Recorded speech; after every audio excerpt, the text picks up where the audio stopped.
topic. Honorable Member Supriya Sule raised it. This scheme is administered by the Ministry of Labour and Employment.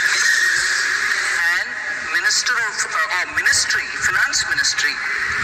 इसके सभी senior citizen, pensioners, trade union के कर्मचारी, चीनी mill worker और आप सभी जो है कि EPS 95 पेंशनर्स का चैनल पर हार्दिक अभिनंदन और स्वागत करने के साथ साथ आप सभी को आज का ताज़ा अपडेट, आज का महत्वपूर्ण खबर बताए उससे पहले आपसे अनुरोध है कि आप सभी जो है कि चैनल पर नए हैं तो चैनल को सब्सक्राइब और जो है कि चैनल को सब्सक्राइब और वीडियो को लाइक कर दीजिए और एक प्यारा सा कमेंट जो है कि चैनल पर करने का काम कीजिए जिससे कि आपकी बातें हम तक पहुंच सके और सारी जानकारी हम आपको मुहैया करा सके। तो EPS 95 के पेंशन धारक, मेरे बुजुर्ग, मेरे अभिभावक, मेरे प्रियजन, भाइयों एवं बंधुओं, आप सभी को जो है कि हम आश्वस्त कर देते हैं कि जो खबरें हमारे सूत्रों ने एकत्रित करके हम तक पहुंचाई है, PMO का ताज़ा अपडेट है कि EPS 95 पेंशन की राशि जो है कि बढ़ने जा रही है और इसको लेकर जो है कि तमाम प्रक्रियाओं को पूर्ण किया जा रहा है। किस तरह पूर्ण किया जा रहा है, प्रधानमंत्री नरेंद्र मोदी और PMO के लोग क्या कह रहे हैं, EPS 95 की पेंशन वृद्धि की क्या प्रक्रिया अपनाई गई है, कैबिनेट में कैसे मुहर लगेगा, तमाम पहलुओं पर बारीकी पूर्वक जो है कि चंद मिनटों में आपको समझाने का प्रयास करेंगे। तो बढ़ते हैं खबरों की ओर। प्रधानमंत्री नरेंद्र मोदी की समक्ष सारी बातें पहुंच चुकी है। अब वक्त फैसलों की घड़ी का है। अब वह समय आ गया है जब देश के 78 lakh senior citizen EPS 95 pensioners को महाराष्ट्र के बुल्ढाना से श्रृंखलाबद्ध तरीके से आंदोलन करते हुए लगातार 8 वर्ष से अधिक समय बीत चुका है। यह जो है कि बुल्ढाना में जो श्रृंखलाबद्ध क्रमबद्ध तरीके से जो आंदोलन चल रहा है, जिसमें प्रत्येक रोज प्रधानमंत्री के नाम DM को ज्ञापन सौंपा जाता है और DM साहब बजाबता उसको जो है कि PMO को अग्रसारित करते हैं। इस सारी कार्यवाही को 8 वर्ष के समय तक जो है कि व्यतीत हो चुका है। इतना ही नहीं, कमांडर अशोक रावत जी ने देश के कोने कोने से पेंशन धारकों की जो फौज तैयार कर दिया है, उनकी परीक्षा का परिणाम एक तरह से प्रधानमंत्री का फैसला पर निर्भर करता है, जो कि प्रधानमंत्री आगे लेने जा रहे हैं। प्रधानमंत्री मोदी ने कहा है कि आगामी कैबिनेट में केंद्र सरकार EPS 95 के नए मसौदा को मंजूरी देने के लिए तैयार है। प्रधानमंत्री मोदी ने यह बयान देशव्यापी आंदोलनों को देखते हुए दे दिया है।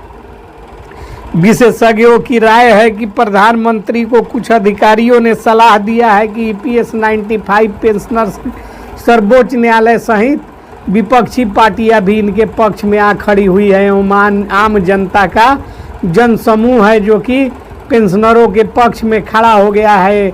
ऐसी परिस्थिति में पेंशन वृद्धि में अनावश्यक विलंब करने से केंद्र सरकार को काफ़ी क्षति होगी, जो मोदी के लिए उचित नहीं है, क्योंकि सारा गुस्सा प्रधानमंत्री नरेंद्र मोदी के ऊपर जो है कि पेंशन धारकों की जो है कि उतर रही है। लेकिन कुछ अधिकारियों ने प्रधानमंत्री को सलाह दे रहे हैं कि अगली कैबिनेट में विगत 1 अप्रैल 2025 के प्रभाव से ही EPS 95 पेंशन की राशि बढ़ाकर DA और मेडिकल सुविधा देकर सीनियर सिटीजन को सरकार अपने पाले में लाने की पूरी तरह से कामयाब हो सकती है। मोदी के विश्वस्त सलाहकारों ने उन्हें सलाह दिया है कि 2-3 माह पहले से ही पेंशन वृद्धि कर दिया जाए, ताकि जो है कि बुजुर्ग लोग जो है कि दयावान होते हैं, वे लोग जो है कि निश्चित तौर पर सरकार के पक्ष में आ जाएंगे और इसमें सरकार को कामयाबी मिलेगी और एक बड़ा वोट बैंक का हिस्सा सरकार के पाले में आ जाएगा। प्रधानमंत्री ने कैबिनेट सचिव के माध्यम से EPS 95 का मसौदा तैयार करवा लिया है, जिसमें पेंशन की राशि 7,500 plus DA plus medical facility मुहैया कराने वाली तमाम पहलुओं का उल्लेख कर दिया गया है। PMO से हमारे सूत्रों को प्राप्त जानकारी के अनुसार सबसे बड़ी संभावना है कि प्रधानमंत्री मोदी 1 अप्रैल 2025 यानी कि 3 माह पहले से ही EPS 95 पेंशन राशि को बढ़ाने की मंजूरी देने वाले प्रस्ताव को मुहर लगाएंगे, जो पेंशनरों का दिल जीतने के उद्देश्य से किया जा रहा है। EPS 95 का मामला इतना तूल पकड़ चुका है और इतना तूल पकड़ेगा इसकी उम्मीद सरकार को नहीं थी।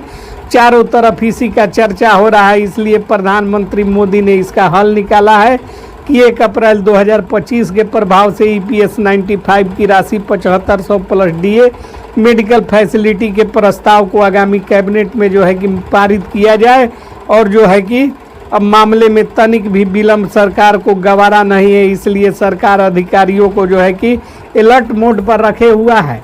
प्रधानमंत्री नरेंद्र मोदी की जो है कि फैसले के इंतजार में देश के 78 लाख EPS 95 के पेंशनर्स लगातार जो है कि इंतजार कर रहे हैं और अपनी मांगों को सरकार तक DM को ज्ञापन सौंप कर पहुँचाने का काम कर रहे हैं। इसको लेकर रमकोला सहित बुल्ढाना और देश के कोने कोने में आंदोलन भड़क उठा है और आंदोलनकारी अपनी जायज मांगों को लेकर अड़े हुए हैं।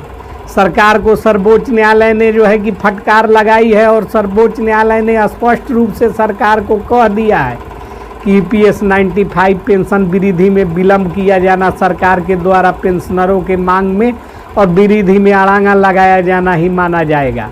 सर्वोच्च न्यायालय के सख्त रवैये और देशव्यापी आंदोलन और विपक्षी पार्टियों की गठजोड़ से सरकार जो है कि पूरी तरह से हिली हुई है और तमाम मीडिया संस्थान इस मामले को बड़े जोर शोर से उठाने का काम कर रहे हैं, जिसमें हम भी शामिल हैं।